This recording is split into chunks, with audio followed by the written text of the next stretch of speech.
રૈયા સમાધિ સ્થળ ગિરિબાપુ ગુજરાત રાજકોટ નીલકંઠ મહાદેવ મંદિર મહંત હરિગિરિબાપુ કાનડગિરિબાપુ રાંદલમાના ભૂમિમાં મંજુલામાની સમાધિ છે, ત્યાં પૂજન અર્ચન કરવામાં આવેલું છે। શિવરાત્રિ નિમિત્તે પ્રસાદ ધરવામાં આવેલો છે ને પોતાના સ્વજનોને આજે મહાશિવરાત્રિ નિમિત્તે પર્વત હોવાના કારણે પોતાના વડીલોને જે માને છે તે આગળ એક બાપુ પણ આપને દેખાય છે, સમાધિ સ્થળ આગળ છે, તે પણ પોતાના વડીલોને અમુક લોકો આજે દશનામ સમાજના પોતાના વડીલોને સમાધિએ શિવરાત્રિ નિમિત્તે દર્શન કરવા આવેલા છે, પૂજન અર્ચન કરે છે, ફરાળ ધરે છે।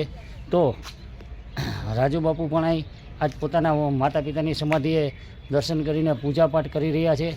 બધાય પોતપોતાના દશનામ સમાજમાંથી અમુક વ્યક્તિ પોતાના માતા પિતા ધર્મપત્નીઓને માને છે, તે લોકો પોતે પણ સેવા પૂજા કરવા આવ્યા છે। આપણે જોઈ રહ્યા છીએ કે આગળ પણ સમાધિ સ્થળના પ્રાંગણમાં બેઠેલા છે। તો દશનામ સમાજના ઓમ નમો ગિરિબાપુ ગુજરાત રાજકોટથી રૈયા સમાધિ સ્થળ શ્રી જાગૃત સમાધિ શ્રી નીલકંઠ મહાદેવ મંદિર મહંત હરિગિરિબાપુ કાનડગિરિબાપુ રાંદલમાના ભૂમિમાં મંજુલામાં હરિગિરિબાપુની સમાધિએ આપણે અત્યારે પૂજન અર્ચન કરવામાં આવેલું છે। ગિરિબાપુ ગુજરાત રાજકોટથી।